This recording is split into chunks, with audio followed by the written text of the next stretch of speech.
Buenas tardes a todos y bienvenidos a este webinar Abordaje multidisciplinar del paciente con enfermedad reumática que organiza el Consejo General de Farmacéuticos a través de Escuela con Pacientes y que celebramos como antesala del Día Mundial de las Enfermedades Reumáticas, que será el próximo día 12 de octubre. Mi nombre es Tamara Peiro y soy farmacéutica, coordinadora del Departamento de Neofarma Asistencial aquí en los servicios farmacéuticos del Consejo General, y estoy, como veis, muy bien acompañada por Francisco Vargas Negrín. Él es médico de atención primaria en el Centro de Salud Dr. Guirú de Santa Cruz de Tenerife y es miembro del grupo de enfermedades reumáticas de SENFIC. A mi lado, además, tengo a Joel Alves Sánchez. Él es farmacéutico y es compañero del departamento aquí en el Consejo General, y Ana Isabel Vázquez Lojo, que es la presidenta de la Asociación de la Liga Reumatológica Española y quien nos va a dar la voz de los pacientes en el día de hoy. Pero antes de darles paso a ellos, quiero poneros un poquito en contexto de la temática que hoy vamos a abordar. Y es que hace ya 16 años que se celebra este Día Mundial, ¿no?, con el objetivo de concienciar a toda la población sobre los problemas que afectan a las personas pues, que padecen una enfermedad reumática y del aparato locomotor. Según la Organización Mundial de la Salud, las enfermedades reumáticas son la segunda causa de consulta en hospitales, aporta más del 50% de las causas de invalidez total o parcial y son segunda causa de absentismo laboral y pérdida de trabajo. Además, está estimado que afectan a más de 120 millones de personas de todas las edades en la Unión Europea y alrededor de 10 millones de personas en nuestro país. La mayoría de estas enfermedades son crónicas y tienen un gran impacto, como vais a ver, en la calidad de vida de los pacientes. Por tanto, el objetivo de hoy es ver cómo podemos abordarlas desde un enfoque multidisciplinar para mejorar tanto la prevención como el manejo de las mismas. Y sin más, yo cedo la palabra a Francisco, que él, como especialista, seguro que nos va a dar una visión más profunda de estas enfermedades. Adelante, Francisco. Hola, buenas tardes. Agradezco mucho al Consejo General de Farmacéuticos que me hayan invitado junto a la Sociedad Española de Médicos de Familia en poder participar en este evento. Y mi papel ha sido preparar la visión de lo que es el médico de familia, la visión que tenemos los médicos de familia de las enfermedades reumáticas. Para ello voy a compartir la presentación que me va a servir de apoyo, pero no será lo único que iré comentando, ¿no? Hablar de enfermedades reumáticas es hablar de un grupo enorme de enfermedades que nosotros llamamos las ERIME, las enfermedades reumáticas y musculoesqueléticas, y que son un grupo importante de enfermedades porque básicamente afectan a 1 de cada 4 personas mayores de 20 años en España. Es que el volumen de personas afectadas es enorme. Normalmente entendemos como enfermedades reumáticas aquellas que afectan al aparato locomotor y descartamos las traumáticas, los traumatismos, las fracturas, los esguinces. Vemos que también en el acervo cultural tenemos el concepto de reuma o reumatismo para referirnos a ese conjunto de problemas de dolores o molestias relacionados con el aparato locomotor. Es decir, vamos a hablar de un conjunto de enfermedades que pueden tener varios orígenes, y como puede ser los orígenes degenerativos, de desgaste.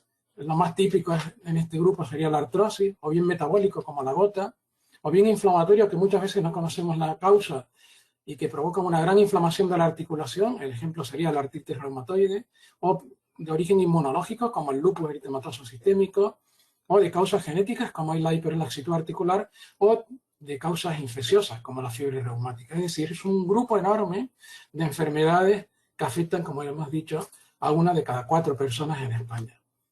Los síntomas que suelen generar estas enfermedades varían de una persona a otra, pero en general nos encontramos que en común sería el dolor, que muchas veces se transforma en dolor crónico, la hinchazón de las articulaciones junto con el enrojecimiento y el calor de las mismas, típico de las artritis, una cierta rigidez matutina, es decir, por las mañanas cuesta mover las articulaciones, y una fatiga, cansancio, una sensación de debilidad y de falta de vitalidad permanente. y además se asocian otros muchos trastornos, como son trastornos del sueño, malestar generalizado, fiebre, contracturas musculares, hormigueos, y también pérdida de la función de algunas de las o de diversas articulaciones. Y evidentemente movilidad limitada en muchas de ellas. Y aparte de afectar a las articulaciones, las enfermedades reumáticas desgraciadamente provocan también síntomas en otras fuera de ellas, de las articulaciones. Por eso hablamos de manifestaciones extraarticulares, porque afectan bien a la piel, generando manchas o heridas, a los riñones, o afectando a los ojos, donde se pierde parte o totalmente la visión, a los pulmones o al corazón. Con lo cual vemos que es un grupo muy heterogéneo de enfermedades.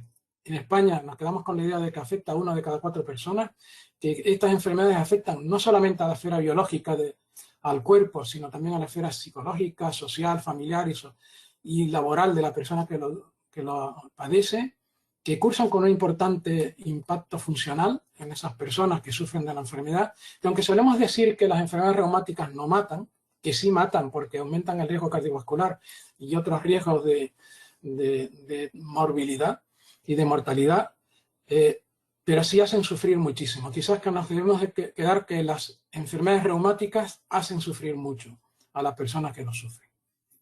Ahora voy a hacer un comentario de algunas de las enfermedades reumáticas que más frecuentemente vemos en la consulta, y quizás una de las más frecuentes que vemos es la artrosis, que es una enfermedad reumática que afecta al cartílago, digamos a los extremos, a la superficie de los extremos de los huesos, que cursa con un tipo de dolor, también con hinchazón y rigidez importante en capacidad funcional.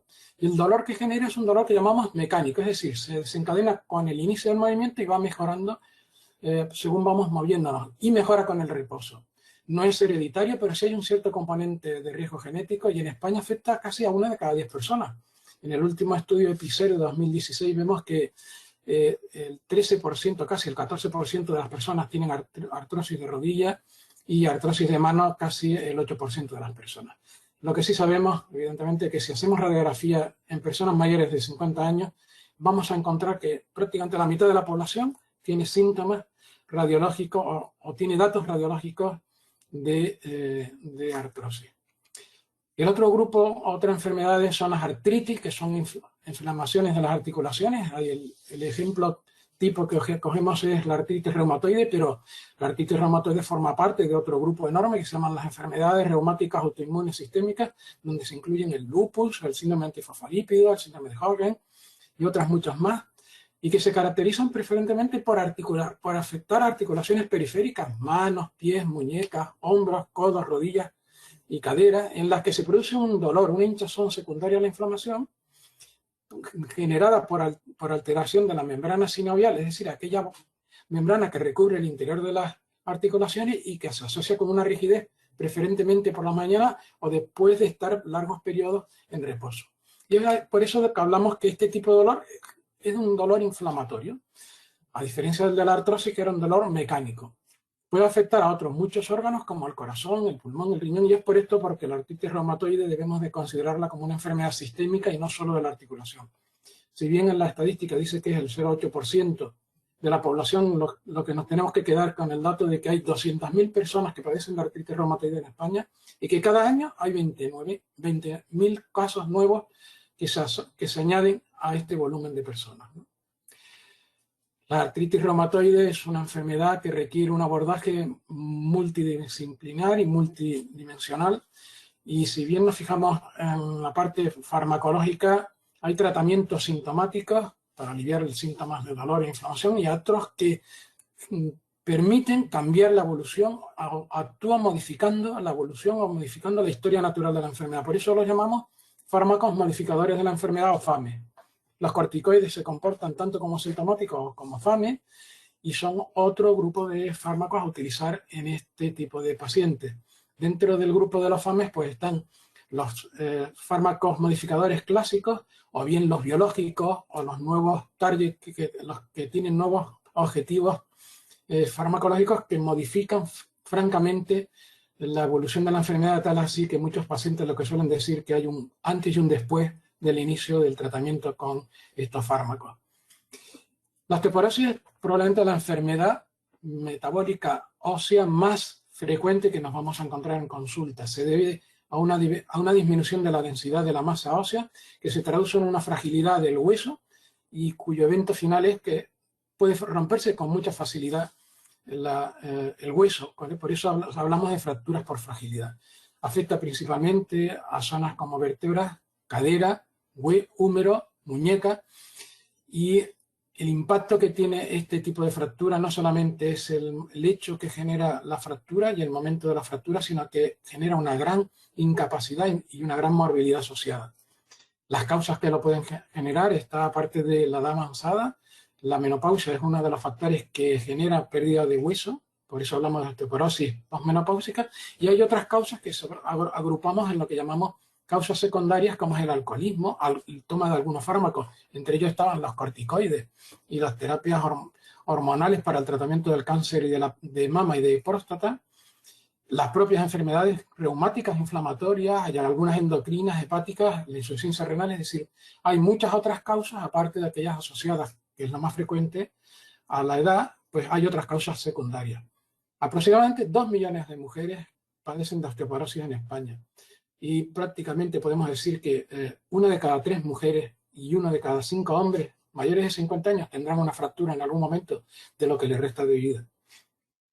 Las lumbalgias serían probablemente las algias vertebrales que asocian las lumbalgias, dorsalgias y cervicalgias, pero serían los procesos reumáticos más frecuentes que vamos a encontrarnos en la consulta del día a día. Afectan prácticamente a 1 de cada 3 personas de la población general y a lo largo de la vida no hay nadie que se libre de sufrir en algún momento algún proceso de dolor vertebral. Puede tener un origen mecánico o inflamatorio, como es el caso de las artritis, de la espondilitis anquilosante, pero puede tener otras causas, como pueden ser infecciones o tumores, ¿no? Lo que sí está claro es que muchas de las causas, de los factores que influyen en que se produzcan dolores a nivel lumbar, está el sedentarismo excesivo, la falta de ejercicio, posturas inadecuadas, determinadas actividades laborales relacionadas con el esfuerzo físico, ese exceso de actividad o posturas inadecuadas, y la obesidad, que sigue siendo uno de los factores que influyen sobre este tipo de procesos. El dolor lumbar de causa mecánica empeora mucho al estar de pie o cuando uno se mantiene en posturas incorrectas de forma prolongada, y al tumbarse en la cama generalmente mejora o desaparece el dolor. En cambio, el dolor inflamatorio aparece generalmente por la noche de madrugada y despierta a la persona, obligándole a levantarse de la cama. Y la actividad diaria, en lugar de empeorar el dolor, lo mejora y a veces hace que desaparezca. Un tipo de dolor lumbar es la sublumbociática, que habitualmente está producida por la hernia discal, es decir, que parte de un disco intervertebral se desplaza o sobresale comprimiendo a un nervio que pasa al lado y produce un dolor agudo en la parte posterior del muslo y de la pierna, acompañándose a veces de hormigueo y a veces de falta de fuerza en la pierna, que está dañada, ¿no? Y las tendinopatías, que incluyen las tendinosis y tendinitis, es una afección que afectan a los tendones, es decir, ese tejido que une los músculos con los huesos. El diagnóstico requiere muchas veces pruebas de laboratorio o de escaneo de pruebas de imagen, y el tiempo de dedicación para recuperarlo suele ser muchas veces largo. Incluso requiere meses, a veces años. Es frecuente en personas relativamente jóvenes y asociada a la actividad deportiva, y cursa con dolor que aparece alrededor de la articulación, un intenso dolor gradual o repentino en la zona afectada, con rigidez, con sensibilidad de la zona e hinchazón de la misma, ¿no? Y para todas estas enfermedades y que habitualmente tenemos en consulta, ¿qué herramientas tenemos para afrontarlas, para poderle meter mano y cambiar por lo menos los síntomas o cambiar la historia natural de la enfermedad? Pues por un lado, los hábitos de vida saludable. La dieta saludable sigue siendo básica en tener una buena salud y manejar enfermedades crónicas como son las enfermedades reumáticas.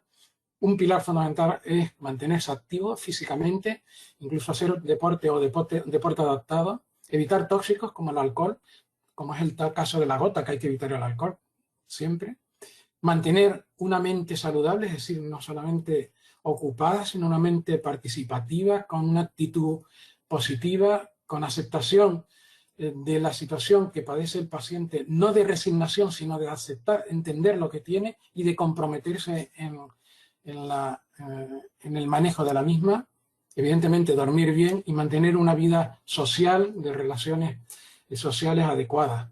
Aparte de estos recursos de hábitos saludables, tenemos terapias físicas donde utilizamos terapias como el frío, el calor, agentes físicos que nos van a permitir manejar el dolor, la inflamación y facilitar la flexibilidad de las articulaciones, el uso de ayudas técnicas como puede ser simplemente un bastón, el uso de férulas que nos permiten descansar o corregir la postura de articulaciones dañadas o deformadas, y evidentemente una herramienta muy potente que nunca debemos de dejar es el ejercicio terapéutico, que es la actividad física con un objetivo fijado para mejorar la funcionalidad del paciente. Y el reposo, que a veces, muchas veces pensamos en él como algo negativo, tenemos que saber dosificarlo porque muchas veces significa una mejora a lo largo del día. Si hay dolor, pequeños descansos a lo largo del día nos puede permitir una recuperación de la funcionalidad para poder seguir siendo activo. Claro, hay nuevas tecnologías que vienen aportando nuevas herramientas, ya no solamente los wearables o las técnicas robóticas, sino también ya la realidad virtual o la inteligencia artificial aplicada, pero bueno, excede un poco a la herramienta al ámbito de la charla de hoy. Y luego el gran pilar que muchas veces pensamos son los fármacos, donde por grupos tenemos los fármacos dirigidos a controlar el dolor, los fármacos dirigidos a controlar la inflamación, que son los antiinflamatorios, junto con los corticoides, aquellos fármacos que llamábamos fármacos modificadores de la enfermedad, donde están fármacos sintéticos o fármacos biológicos o inmunomoduladores, o los nuevos fármacos dirigidos contra objetivos concretos como las uniones JAK o la PD4, los fármacos para el metabolismo óseo. Cuando manejamos la osteoporosis tenemos que llegar a un equilibrio de frenar la caída de la destrucción de hueso, y por eso utilizamos preferentemente fármacos antirresortivos, que son los que frenan la destrucción, o fármacos que favorecen la construcción de nuevo hueso, sin olvidar las infiltraciones o las terapias tópicas, como pueden ser las cremas o los parches, que también se pueden utilizar. Esto es una visión muy global de las herramientas farmacológicas que tenemos. Y por último, evidentemente, la cirugía siempre está como una herramienta para aquellos casos en los que hay que reparar una articulación muy dañada, pensemos en una prótesis de rodilla o de cadera, o modificar deformidades o hacer cirugía adaptativa en algún caso.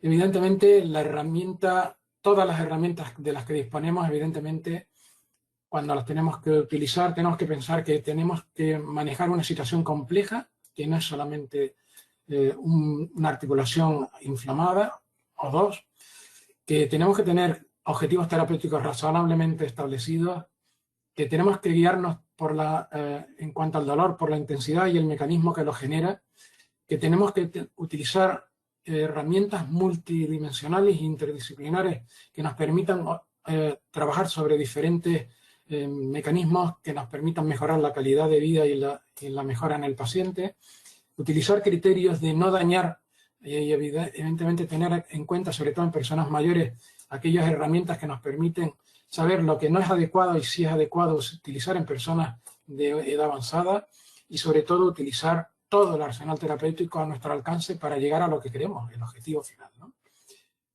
Evidentemente, nuestro objetivo sería utilizar medidas farmacológicas y medidas no farmacológicas, donde están los analgésicos, donde están los neuromoduladores, las técnicas quirúrgicas, la medicina física, incluso las técnicas de psicoeducación, donde está la terapia cognitivo-conductual, la terapia individual o grupal, las técnicas de relajación o de educación del paciente.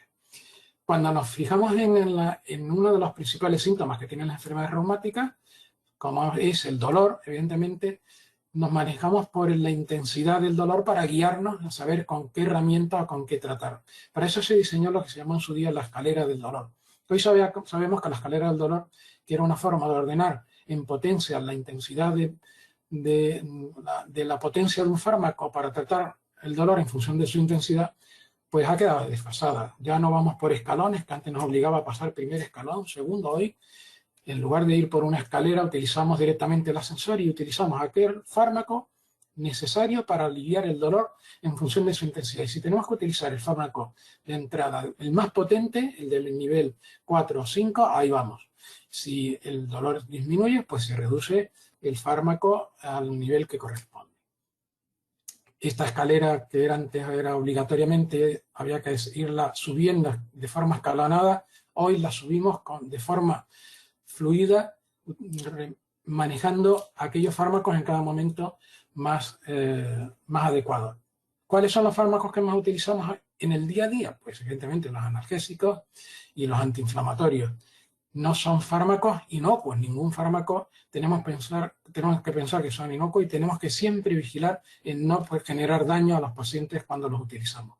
Por eso, entre los fármacos estrella que están los antiinflamatorios, siempre tenemos que estar pensando en el riesgo cardiovascular y en el riesgo gastrointestinal, puesto que pueden generar daño tanto a nivel cardiovascular o daño a nivel gastrointestinal, pero aparte también hay un riesgo renal e incluso hay un riesgo de alergia en algunas personas. Luego, cuando uno prescribe un fármaco antiinflamatorio, tiene que hacer realmente un proceso de consideración de todos los factores que tiene el paciente, de sus antecedentes, y en función de si tiene un antecedente de haber tenido un infarto, no es lo mismo que la persona que no lo ha tenido, o el antecedente de haber tenido una úlcera, no es lo mismo que no haberlo tenido. El no haber tenido ningún evento, lo llamamos que es de bajo riesgo gastrointestinal y bajo riesgo cardiovascular, y con lo cual podemos utilizar cualquier antiinflamatorio. Pero cuando empezamos a introducir niveles de riesgo cada vez mayores, nos empezamos a tener limitaciones que no nos permiten utilizar todos los antiinflamatorios con la misma libertad, ¿no? Probablemente si nos fijamos en esta diapositiva tan expresiva y que viene a contar qué es lo que habría que hacer dentro de un hospital y que es de la doctora Lalanda, donde hay muchas herramientas, si nos fijáramos en cada uno de los dibujos, nos reduciría a una herramienta esencial en el manejo de las enfermedades crónicas y de las enfermedades reumáticas, que no es otra cosa que saber que la persona enferma debe ser la atención, el centro de atención, y que es nuestro mejor aliado. Los profesionales sanitarios, todos los profesionales, debemos considerar al paciente nuestro gran aliado, pero no al paciente pasivo que espera que se le hagan las cosas o que el paciente... No. El paciente tiene que ser una persona comprometida, una persona que conozca, una persona que tenga voz, que tenga capacidad de decisión sobre su propia enfermedad, con lo cual hablamos de un paciente empoderado, que debe de ser el eje de la atención sanitaria que les prestemos. Luego, a pesar de tener muchas herramientas, tanto físicas, psicológicas, tratamientos farmacológicos, biológicos, y muchas herramientas que modifican la enfermedad, nunca debemos olvidar que una de las principales aliados, si no le digo el aliado principal de todo, es el propio paciente. El paciente que tiene que entender qué es su enfermedad, cuáles son los objetivos, cómo impacta en su vida, cuál es la carga de enfermedad que lleva, cuánto es la mochila que lleva en el día a día y qué quiere él hacer para mejorar. Quiero terminar la presentación simplemente recordando que más allá de las terapias y de las herramientas que tenemos, los pacientes son nuestra principal aliado y de ellos depende una buena o mala evolución muchas veces. Gracias por la parte que me ha tocado presentar. He querido ser muy breve y muy conciso. Es difícil resumir muchos aspectos de esta enfermedad, pero yo luego probablemente el coloquio nos permita matizar algún detalle de esta charla.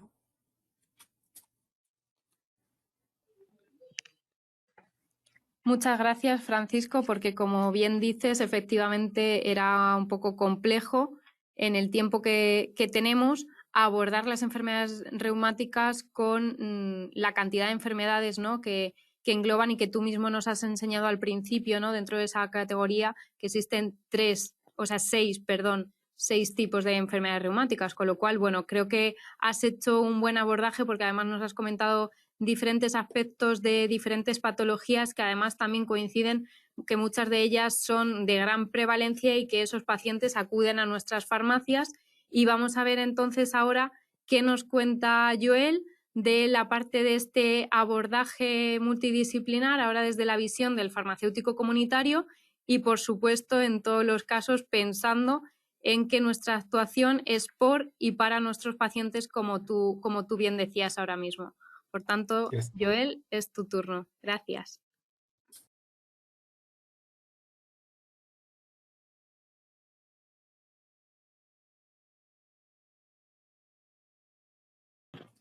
Vale, perfecto. Pues buenas tardes, gracias pues Tamara. Y en estos minutos vamos a hablar un poquito sobre el papel del farmacéutico en la enfermedad pues reumática, en algo tan amplio como como es esto. Vamos a ver cómo el farmacéutico pues comunitario puede ser pues de gran ayuda en diferentes ámbitos y sobre todo un poquito desde la perspectiva multidisciplinar.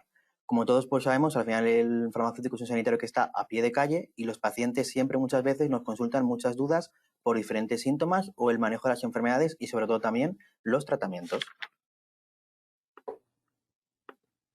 La prevalencia en España, un poquito así, pues para empezar hablando de la enfermedad pues, reumática, como bien ha dicho el doctor pues, Francisco, ronda alrededor del 25%. Hay que destacar que hay una elevada cronicidad de estas patologías, por lo que al final a largo plazo hace que que se pierda calidad de vida y también es una causa muy grande de invalidez pues, laboral en nuestro país, lo que causa a nivel económico una gran importancia.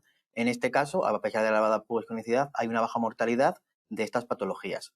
Algunas enfermedades reumáticas también puedo destacar que tienen una prevalencia bastante alta, de hasta el 75%, como en el caso de la lumbalgia. Ya todos sabemos que más o menos a lo largo pues, de nuestra vida la mayoría de personas van a sufrir una lumbalgia. Hay otros casos, como puede ser las mujeres posmenopáusicas a partir de los 55-60 años, que la prevalencia de osteoporosis es bastante alta, que suele rozar más o menos el 25-50%.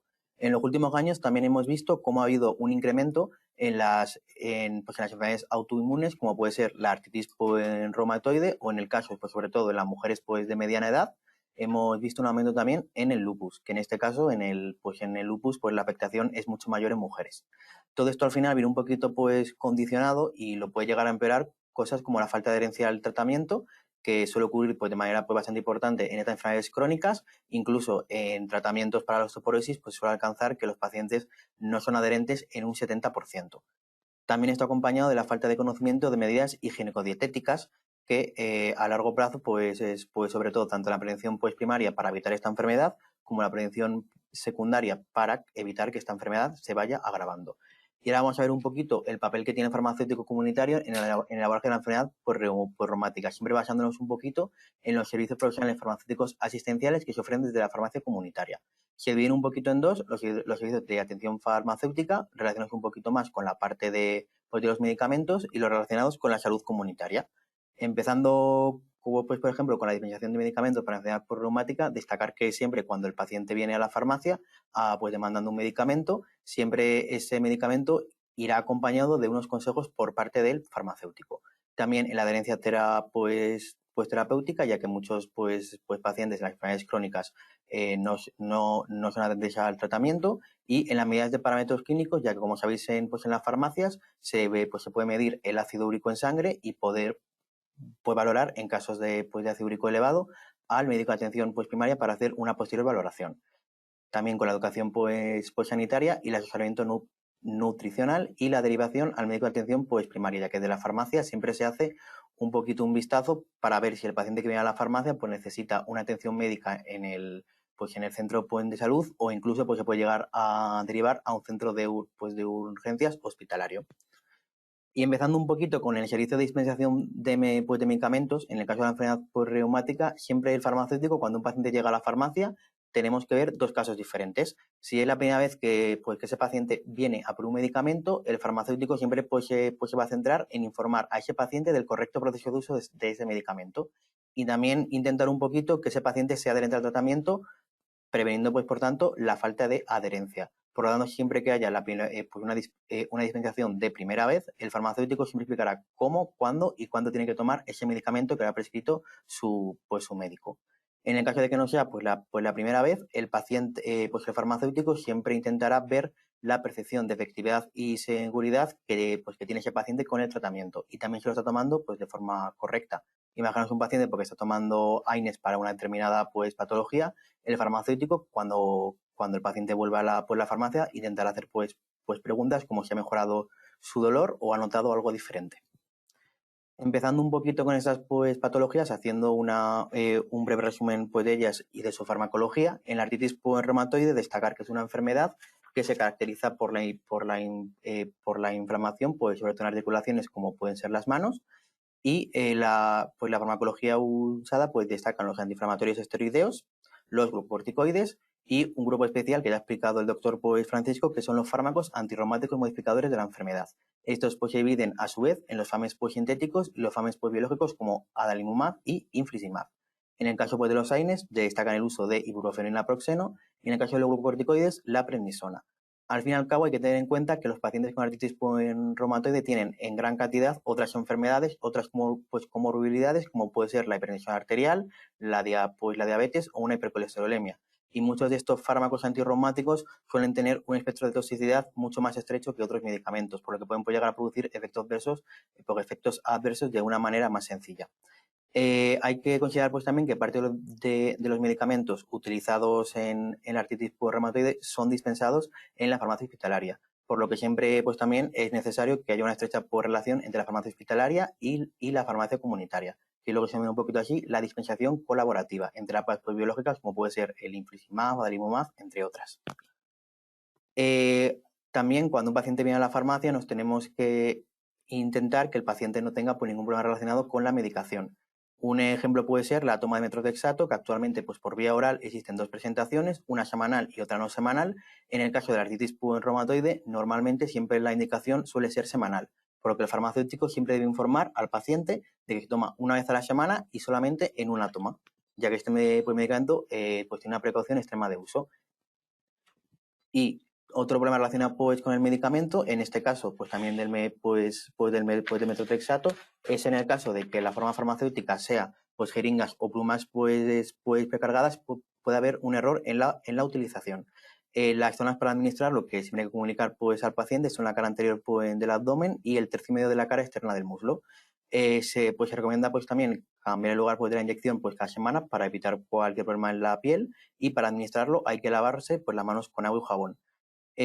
Por último, estos medicamentos siempre hay que eliminarlos en un contenedor específico de eliminación, o en el caso de que sea una jeringa pues precargada y venga en su envase, sí que se podía pues depositar en el punto SIGRE sin ningún problema. Y como siempre hay que intentar explicar al paciente cómo lo tiene que utilizar para que conozca el correcto proceso de uso. Y esto lo teníamos pues facilitar información personalizada del medicamento al paciente. En el caso de la artritis reumatoide, los farmacéuticos en la farmacia siempre veremos cuando hay que derivar al médico a ver algún síntoma que nos salte un poquito la alarma. Este caso puede ser, por ejemplo, la pérdida de apetito y peso, la aparición de bultos o lesiones en la piel, o ese paciente que de vez en cuando nos viene a la farmacia y nos pregunta: dame otro ibuprofeno que no me ha servido de la semana pasada. Si hay pacientes que de vez en cuando pues, van recurriendo mucho a los analgésicos y antiinflamatorios a partir de cierta edad, habría que llevar al médico para descartar una posible artritis reumatoide. Ya pasando a la segunda enfermedad que vamos a tratar, pues va a ser pues la gota, que es mucho más común en hombres de mayor edad, y se caracteriza por el acúmulo de cristales de urato en las articulaciones, en especial pues predilección por el dedo gordo del pie.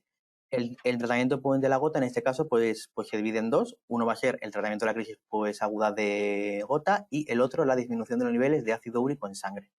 Para el tratamiento de la crisis de gota se utilizan medicamentos como los AINE, que ya hemos tratado antes, la colchicina y los corticosteroides, sobre todo en casos más graves, y hay que intentar que que el tratamiento no sea lo más largo posible.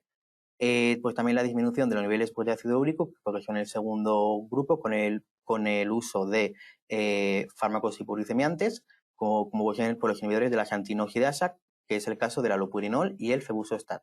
Y luego fármacos úricos, en este caso la benfromarona, que es un fármaco de diagnóstico hospitalario y que no se utiliza tanto debido a su hepatotoxicidad.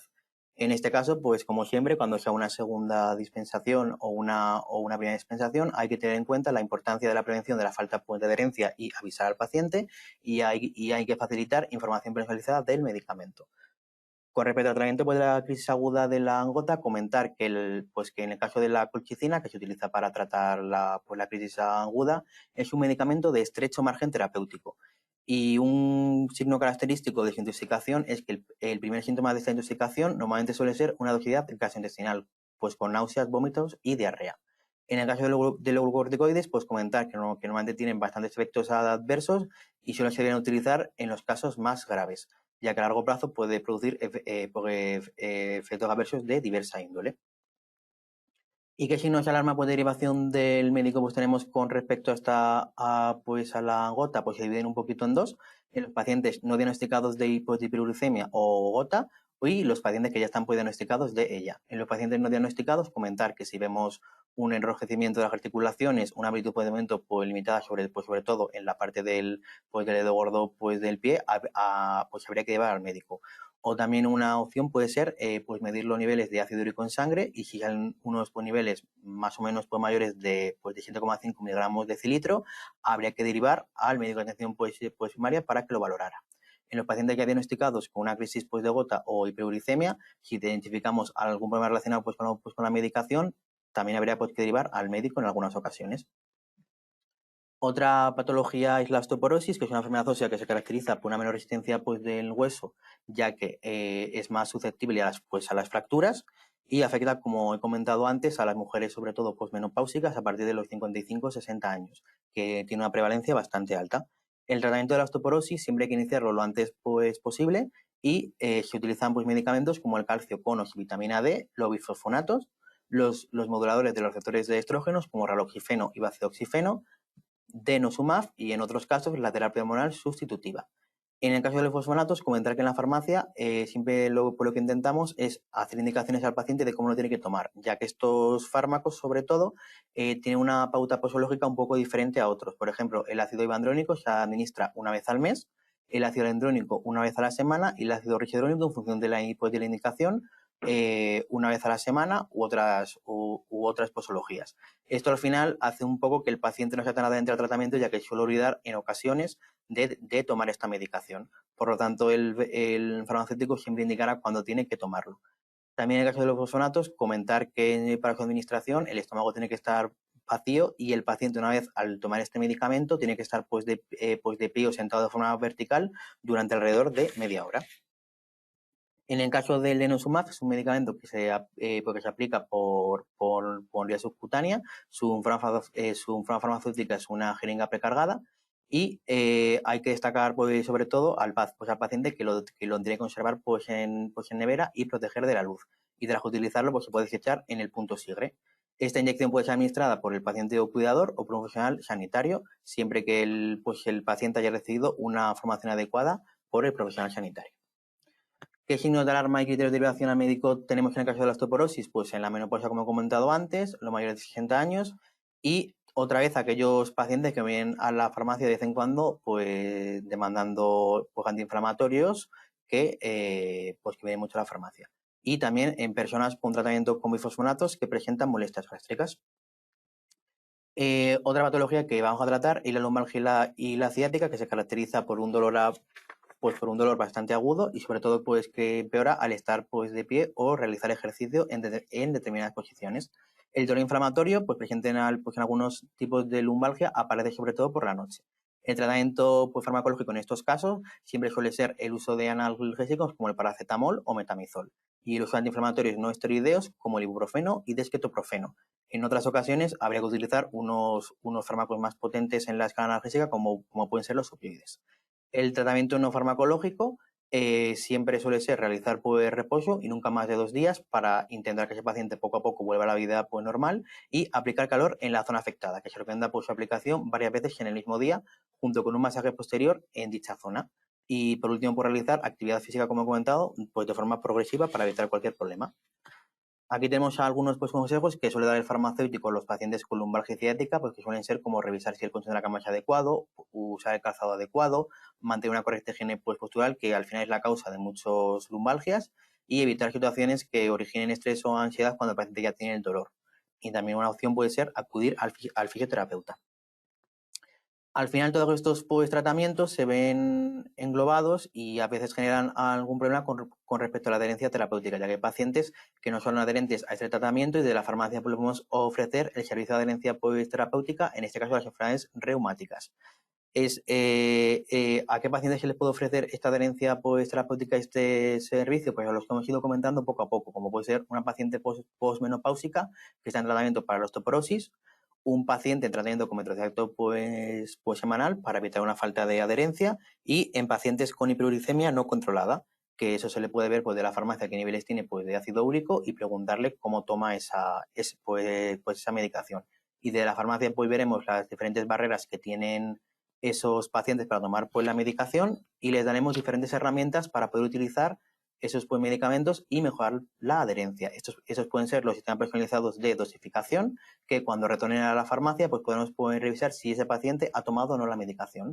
Luego, el uso de apps con sistemas de recordatorio y una hoja de medicación, pues sobre todo en pacientes más mayores que no tienen a su disposición teléfonos móviles, para que puedan pues, consultar y ponérsela, por ejemplo, en la nevera para poder consultarla todos los días.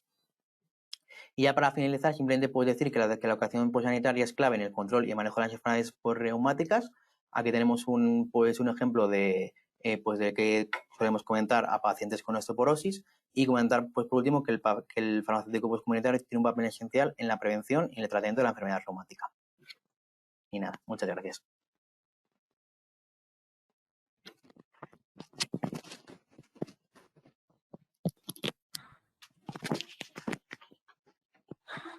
Pues muchas gracias, Joel. Has hecho un buen recorrido por muchas situaciones que seguro que muchos compañeros de los que están aquí conectados en la tarde de hoy se sienten identificados, ¿no? Con esas pues pacientes que llegan a nuestras farmacias pues para que les dispensemos algún tratamiento de los que nos has comentado, o que bueno, pues se ven situaciones en las que todavía no están diagnosticados de alguna de estas enfermedades y nosotros podemos sospechar que puedan presentar alguna de ellas y por tanto tenemos esos signos de alarma, esos criterios de derivación en los que derivar a nuestro médico y que bueno, pues el médico ya evalúe y diagnostique si ese paciente efectivamente está debutando con alguna de estas enfermedades.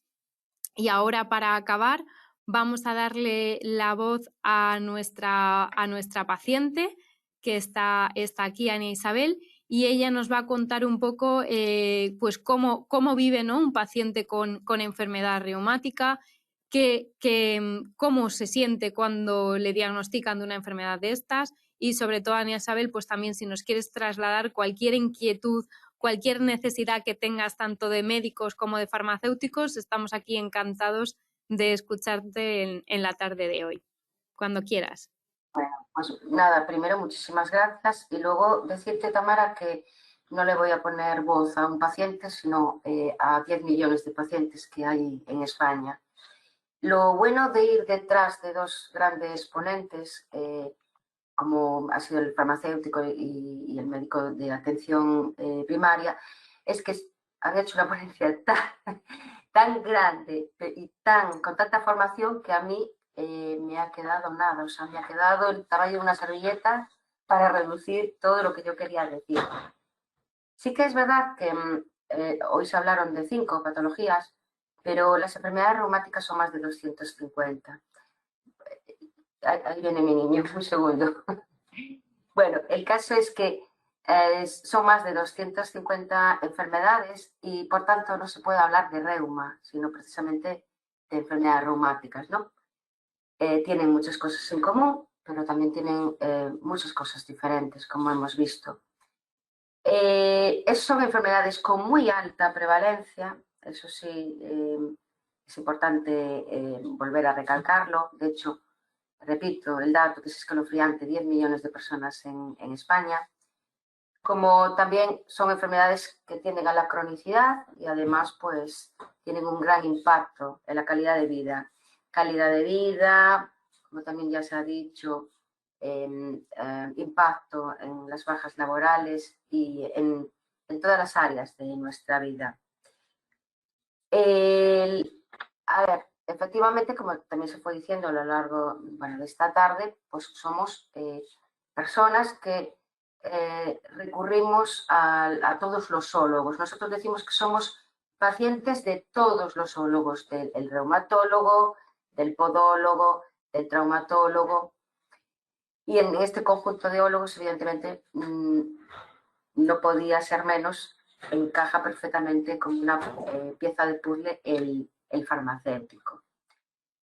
Nosotros, bueno, diferenciamos un poco de estos términos que se utilizan mucho ahora, entre abordaje, coordinación y atención, ¿vale? Para nosotros el abordaje es el conocimiento de las patologías, de las distintas patologías, ¿no?, de una persona, y evidentemente que, bueno, pues que tienen relación y que las personas que intervienen, los profesionales que intervienen, saben pues qué le pasa a un paciente reumático, por ejemplo, cuando se le daña el riñón, ¿vale?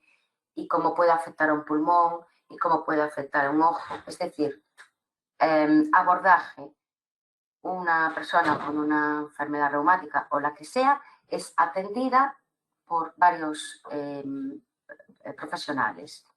Bien, coordinación. Para nosotros la coordinación ya es otra cosa más sofisticada y el modelo casi ideal, que consiste en cada uno de esos profesionales se coordina, habla con otros profesionales para saber exactamente en qué punto lo dejaron, cuál es el punto donde lo tienen que coger. Y atención ya significaría algo mucho más complejo. La atención es el conocimiento de la persona. Es decir, yo sé, por ejemplo, que una persona con una enfermedad reumática, me vais a disculpar un momento, voy a cerrar la puerta porque es el directo, pero el niño se está viniendo arriba. Vale. Esto mañana sale en el telediario. Bueno, atención es algo más complejo, ¿no? Yo conozco a un paciente, pero conozco también datos familiares, contexto ambiental y otro tipo de áreas, ¿no?, que rodean a esta persona y que son importantes para yo poder determinar o abordar su enfermedad. Y luego también hay, bueno, quiero hacer un poquito la reflexión sobre el dato tan importante que arroja siempre un equipo multidisciplinar. Un equipo multidisciplinar es algo muy bueno, evidentemente, es algo que existe, pero que no acabamos de verlo organizado. Es decir, un equipo multidisciplinar para construir tiene primero que organizar. Yo tengo una amiga catalana que siempre, bueno, pone un poco el símil de cómo se construyen los castells, ¿no? O sea, una persona fija sus brazos sobre otra, esa persona los fija sobre otra y esa es una base firme para luego construir el castell y que no se derrumbe. Realmente los equipos multidisciplinares tienen que ser esto, tiene que haber mucha confianza, tiene que haber mucha organización para llegar a una buena construcción. Un paradigma también importante es el cambio de definición vamos a intentar cambiarlo, ¿vale? El paradigma de, en vez de paciente, nos gusta más persona con, porque un paciente es una persona pasiva. Nosotros entendemos que el paciente es pasivo. Tú vienes, yo te receto, yo te aconsejo, yo te indico, pero persona con es una persona con toda su complicidad. Lee, por favor, ven por favor, que se lo por favor. Por ejemplo, yo ahora soy una persona estresada porque mi hijo está ahí intentando salir en directo. Bueno.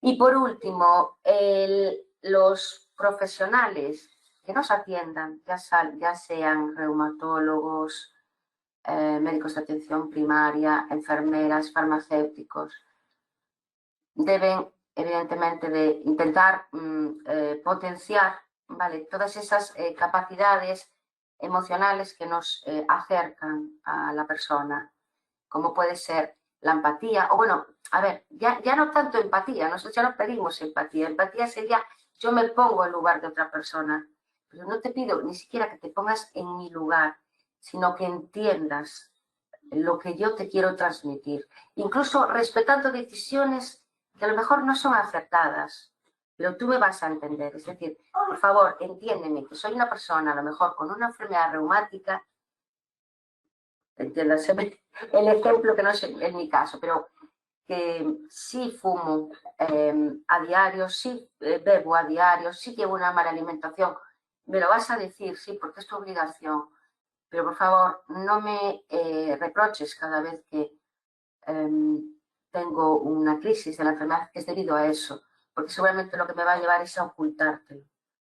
Y queremos el siguiente factor que voy a tocar, que es la honestidad. Queremos honestidad en ambas direcciones. Yo tengo que ser honesto contigo, pero tú conmigo también. El respeto, por supuesto. Sin respeto no hay nada, no hay comunicación. Credibilidad y, por supuesto, pues mantener un diálogo y una escucha abierta. Por último, nosotros, bueno, como sabemos dónde estamos invitados, este es el Consejo de Colegios de Farmacéuticos, quisimos hacer una recogida de datos entre nuestro colectivo y ver un poco, bueno, cómo es la relación con el farmacéutico. Y un poco, pues, hacer DAFOs, ¿no? Las debilidades, las oportunidades. Y hemos llegado a las siguientes conclusiones que voy a decir muy rápidamente para fomentar luego también un poco el debate. El perfil resultante de nuestra encuesta, pasadas al colectivo de personas de enfermedad reumática, a todos, al conjunto de los 250 tipos que puede existir, nos ha salido que el perfil o el retrato robot se trataría de una mujer de entre 41 y 60 años, del ámbito urbano y que tiene consultas cada 3-6 meses a reumatología. Le hemos preguntado sobre la información, el asesoramiento que le pide a los farmacéuticos en las farmacias principalmente de barrio. Bueno, la verdad que ya podéis estar contentos porque han sido unos resultados muy buenos y que yo comparto.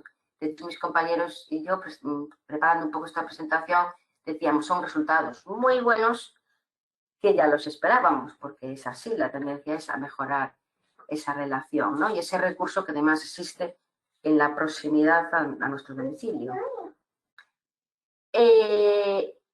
Por ejemplo, una de las preguntas que le hacíamos es, como pregunta abierta, ¿sobre qué le preguntas a tu farmacéutico? ¿Qué tipo de preguntas le haces? Mayoritariamente salió que se le pregunta sobre cómo tomar el medicamento y, ya lo ha dicho anteriormente el chico farmacéutico, cómo puede interaccionar con otros fármacos y mucho por la adherencia. Con respecto también a por qué usas, usas es un verbo muy feo, por qué utilizas, ¿no? la farmacia para hacer asesoramiento sobre tus fármacos y tu enfermedad.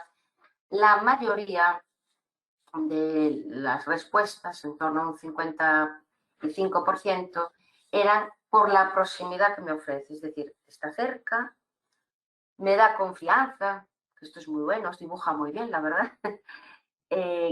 Los farmacéuticos conocen mi enfermedad, toda el área de la salud y además los fármacos, así que ya es, vamos, la combinación ideal.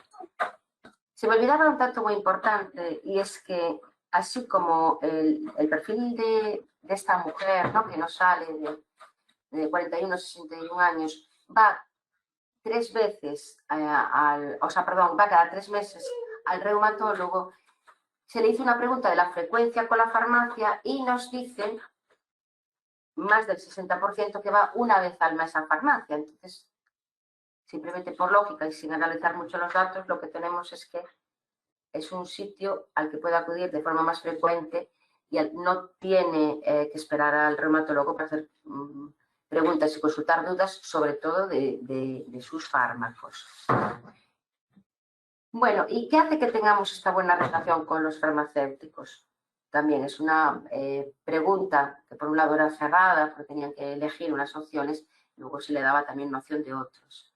Bueno, pues se le pide y lo encuentran en las farmacias, en los farmacéuticos, apoyo emocional, empatía o simpatía, que os digo que nos gusta más la simpatía que la empatía, y el tiempo que nos dedican, que esto nos hizo reflexionar, es decir, no está mirando el reloj, no tiene que atender a la siguiente persona. Bueno, atender si hay una sola persona, seguro que tiene que atender a las personas que están esperando sus medicamentos, pero les dedica mucho más tiempo. Y luego, buscábamos también ver la importancia que tiene dentro de su proceso de enfermedad o de salud. Y nos dicen que son profesionales básicos. El farmacéutico y farmacéutica para nuestro colectivo son profesionales básicos, como lo son, desde luego, también, lógicamente, el médico, o la enfermera, fisioterapeuta y demás, pero juega un papel importante en el control de su enfermedad. Y bueno, para finalizar, bueno, también le hacíamos un poquito una pregunta, ¿no? Sobre, sin indagar mucho, o sea, esto serían los deberes para una siguiente encuesta. ¿Cómo les interesa o cuánto les interesa la sostenibilidad ambiental? Si reciclan medicamentos, si los almacenan.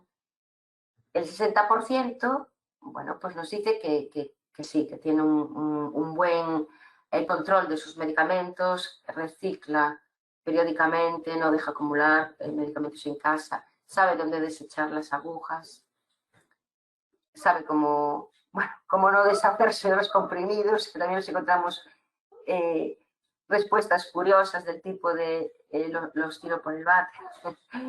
Y luego, en un apartado donde decíamos comentarios, bueno, ideas que deseéis aportar y que no se hayan preguntado previamente nuestros usuarios, lo que nos dicen es que, muchos, que los farmacéuticos y las farmacéuticas tienen relevancia en las patologías, pero quizás es un recurso que no se conoce bien o poco aprovechado, ¿no? O sea, mucha gente pues te dice, es que, fíjate, hasta que no vi la encuesta, no sabía que podría ir a consultar cosas a mi farmacéutico, porque hasta ahora la relación fue solo de dispensar medicación.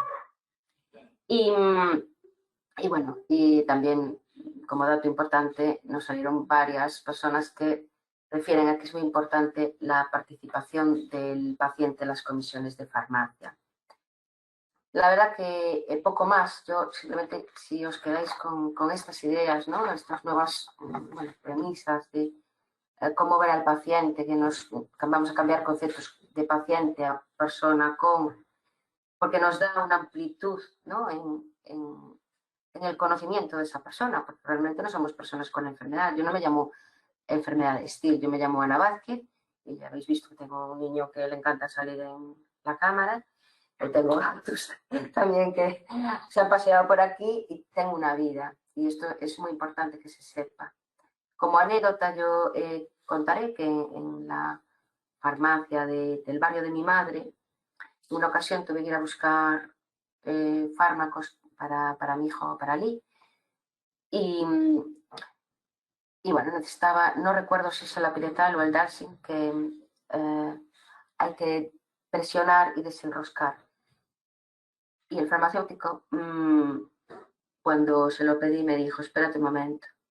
Y lo abrió, o sea, me lo desprendió y me dijo, es para dárselo ahora, ¿verdad? Y le dije, sí, mi hijo, es que tú no vas a poder. Bueno, pues eso es conocer a Ana Vázquez y no a la enfermedad de Still.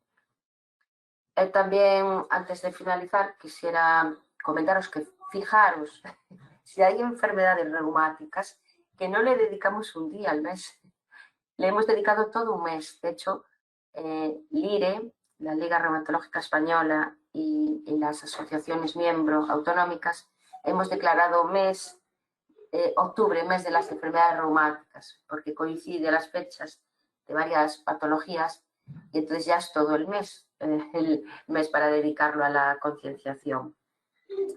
Y hemos preparado una campaña que pretendemos hacer muy viral. Os pedimos también el apoyo de todas las personas que estáis hoy conectadas y que veo muy mal, pero yo creo que debe de haber como 300, 400. Entonces, por favor, a ver si alguna de vosotras os apetece ayudarnos a esta campaña, que consiste en enfundarse unos guantes lo más rígidos posible. Nosotros, bueno, hemos elegido los de Crin y yo no me los puedo poner, pero sería coger los guantes de Crin o con guantes de cocina, guantes que tengan cierta rigidez, ¿no? Como las de jardinería, los de jardinería, mejor manopla que guante, y hacer alguna actividad de la vida diaria, cualquiera, para que veáis un poquito, bueno, pues primero las limitaciones que tenemos en nuestro día a día y luego pues con el hashtag recoge el guante de las enfermedades reumáticas y musculoesqueléticas, pues enviarle el reto a otra persona para viralizarlo, ¿vale? Tenemos todo un mes, lo podemos hacer a través de las redes, etiquetando a otras personas, recogiendo el hashtag, que es recoge el guante de ERM. Bueno, os lo voy a pasar de todas maneras. Y bueno, os lo agradeceríamos mucho porque con esto visibilizamos las enfermedades reumáticas. Muchísimas gracias. Lee, ¿quieres decir adiós? Adiós. Adiós. Gracias.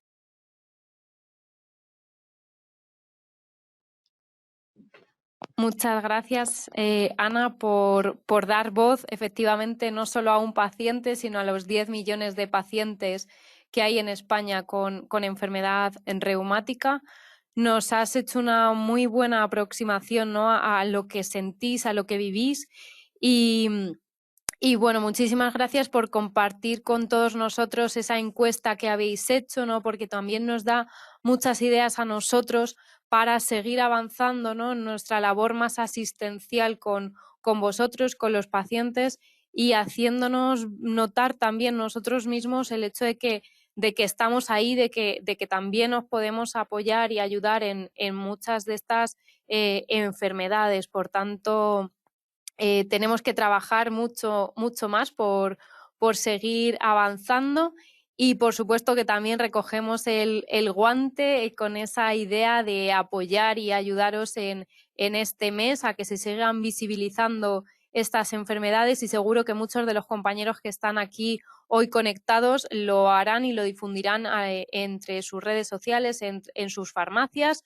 para así dar visibilidad a todas estas enfermedades que, como hemos ido viendo a lo largo de las ponencias de todos vosotros, pues al final en muchos casos hay que hacerle ver que hay que seguir investigando, seguir trabajando con ellas, porque al final se está viendo, ¿no?, como también merma la calidad de vida de muchos de vosotros. Por tanto, muchísimas gracias y os invito a todos los asistentes a hacer preguntas por el chat, porque ahora ya llega el turno de preguntas, que nos trasladéis preguntas, inquietudes, cualquier cosa que hayáis o que queráis comentarnos aquí en la tarde de hoy. Y voy a empezar por una directamente a ti, a Ana, que bueno, nos dan las gracias y que les ha gustado mucho tu intervención y sí que les gustaría saber cuántas personas han participado en la encuesta que nos acabas de contar. Desgraciadamente, muy pocas. Nuestro colectivo no es participativo. Bueno, yo creo que ningún colectivo está un poco quemado con tantas encuestas. Tenemos 22 participantes. Se lanzó a todas las entidades miembro, pero han contestado 22 participantes. Sí que es verdad que los perfiles son suficientemente variados, ¿no?, en cuanto a localidades, pues están repartidas por toda España, como para decir esto es lo que la gente piensa en toda España. El 1 o el 2 que haya contestado, pero o sea, están repartidas por toda España. Pero bueno, desgraciadamente no tenemos una muestra enorme como para deciros esto es representativo del tanto por ciento de españoles. No. Pero bueno, lo dicho, os dejan muy bien. Yo me quedé gratamente sorprendida y creo que es generalizado a lo que piensan muchas otras personas que no han respondido a la encuesta y eso queda muy cortito.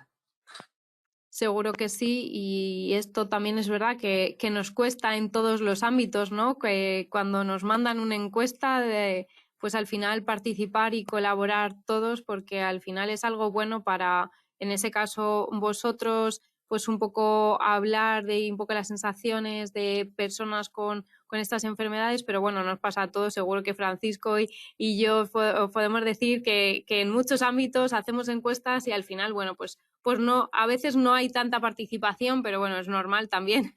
Hay veces que nos bombardean, ¿no?, con millones de cosas y ya no sabes qué hacer, a veces ni te acuerdas si has contestado o no. Ahora, Francisco, te voy a hacer una pregunta a ti y nos preguntan si es bueno utilizar bastón, silla de ruedas, cuando empiezan ya algunas personas que tienen alguna de estas enfermedades a tener bastantes molestias a la hora de caminar, o es mejor intentar esperar hasta el máximo para utilizarlas. No, no hay que esperar al máximo. Hay que aprender lo que se llama la economía articular, la economía de movimiento, y hay que aprender todas las medidas de protección. No hay que esperar a que la articulación esté deformada para corregirla. Hay que evitar que se deforme. Por eso el bastón es una herramienta de descarga de la presión sobre las articulaciones de los miembros de las piernas.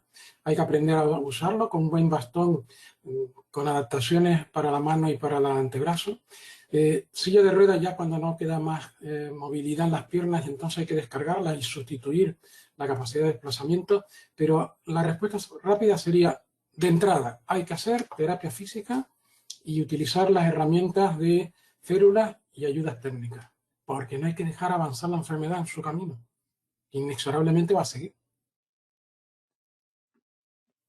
Perfecto, muchísimas gracias. Esta también te la voy a hacer a ti porque no sé si lo conoces.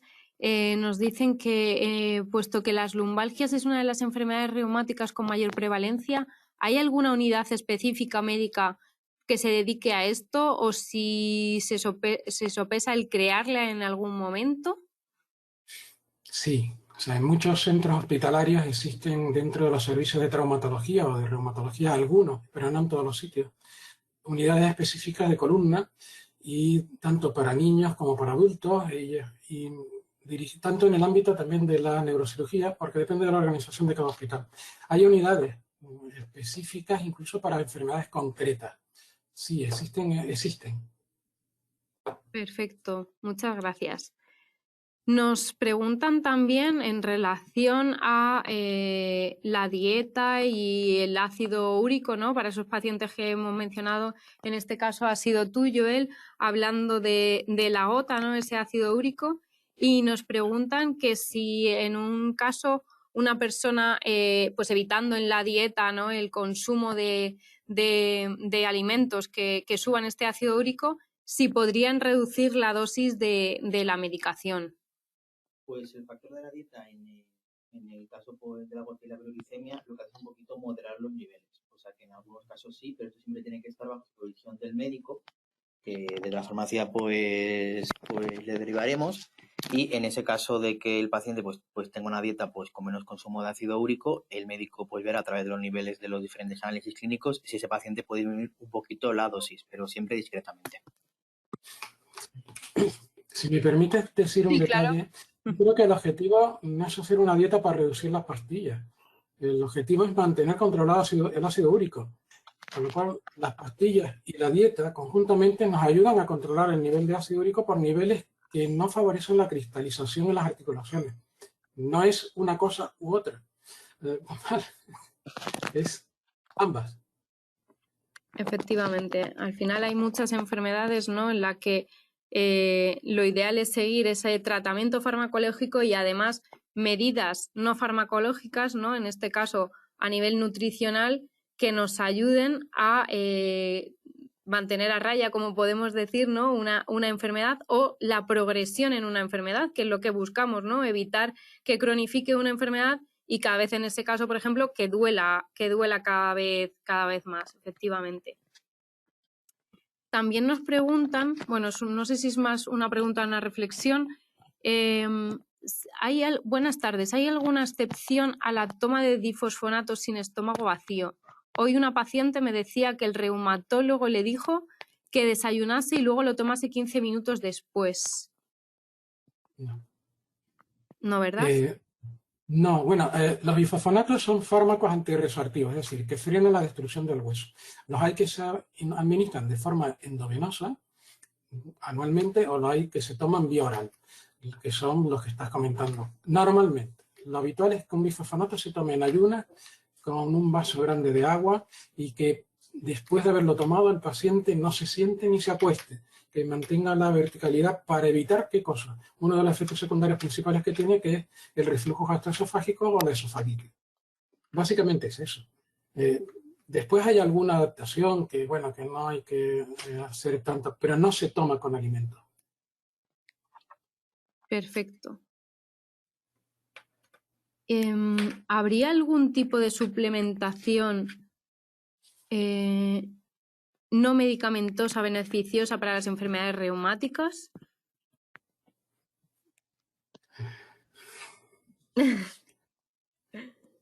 Vamos a ver. El uso de terapias complementarias o terapias suplementación de alimenticia o de algunas vitaminas o de algunas, nunca deben de suponer la sustitución del tratamiento base de la enfermedad. Si el tratamiento base es el metrotexato, es un biológico o es una combinación de fármacos, los fármacos de suplementación pueden ayudar a aliviar algún síntoma, pero no a controlar la enfermedad. Con lo cual, nunca deben de ser la sustitución del tratamiento base. Porque en el tratamiento base lo que está buscando no es solo aliviar los síntomas, sino modificar la historia natural de la enfermedad, que es la progresión continua. Entonces, el otro día estaba con un paciente que se había ido de viaje y se había dejado de poner una semana en un tratamiento biológico, inyectable, ¿no? Que se lo administra cada 15 días. Bueno, no tengo, yo estoy muy bien, no tengo ni... Solo hizo falta 3 semanas de haber cesado en haberse administrado el fármaco para tener una crisis que en años no había tenido. Luego, es importante hacer una muy buena adhesión a los tratamientos para que no fallen. Los tratamientos funcionan cuando se hacen, cuando no se pueden evaluar, ¿no? Efectivamente, yo creo que aquí entre los dos habéis dejado muy claro, tanto a nivel de médico como farmacéutico, la importancia de la adherencia al tratamiento, ¿no? Que es algo que cada vez se ve más y en estas enfermedades es cierto que, bueno, todos sabemos que a nivel general, ¿no? Hay un 50% de los pacientes, siempre se dice, ¿no? que no son adherentes al tratamiento, pero en muchos casos sí que, bueno, incluso hemos leído aquí estudios de que en tratamientos, por ejemplo, como la osteoporosis, llega a subir casi al 70%, con lo cual es que es fundamental, ¿no? Para el control de esa enfermedad, ¿sí, no? Sí, yo creo que eso lo ha contestado Joel en su exponencia, la importancia, yo creo que lo puedo ahora extender, la importancia que es que una persona informada que esté sufriendo una enfermedad siga haciendo todo aquello que le permitan tener mejor calidad de vida y mejor capacidad para desarrollarse como persona en el día a día. Si dejas de utilizar tus recursos y las herramientas que tienes al alcance, cosa que no teníamos hace 50, 60 años, y imagínense lo que sería tener una artritis reumatoide o una enfermedad de Still hace 60 años, donde no teníamos ni los biológicos. Es que no nos imaginamos el mundo como era antes, donde apenas teníamos algunos antiinflamatorios. Y ya nos olvidamos de las sales de oro antiguas. Pero bueno, yo creo que la adhesión a los tratamientos, o sea, que la persona siga utilizando los recursos que necesita continuamente, es un pilar fundamental. ¿El por qué deja de hacerlo? Pues porque son enfermedades de mucha larga evolución, de mucho tiempo y nos cansamos. Y hay muchos factores que influyen a lo largo de la vida. Hay rechazo, hay efectos secundarios significativos, hay muchas cosas y que hay que evaluarlas, claro, y detectarlas a tiempo. Perfecto. Te voy a seguir haciendo a ti una pregunta porque nos preguntan un poco relacionado con cuándo se hace un cambio en algún tratamiento o por qué razones haríais estos cambios cuando en un paciente diagnosticáis de artritis reumatoide y están estabilizados con metotrexato, se recomienda cambiar y pasar a FAME biológicos como adalimumab o infliximab. Dice, ¿por qué razón se hace ese cambio? No, vamos a ver, hay dos cosas, que es el cambio en el tratamiento, en el sentido de ir escalando herramientas terapéuticas que nos permiten mejor control de la enfermedad.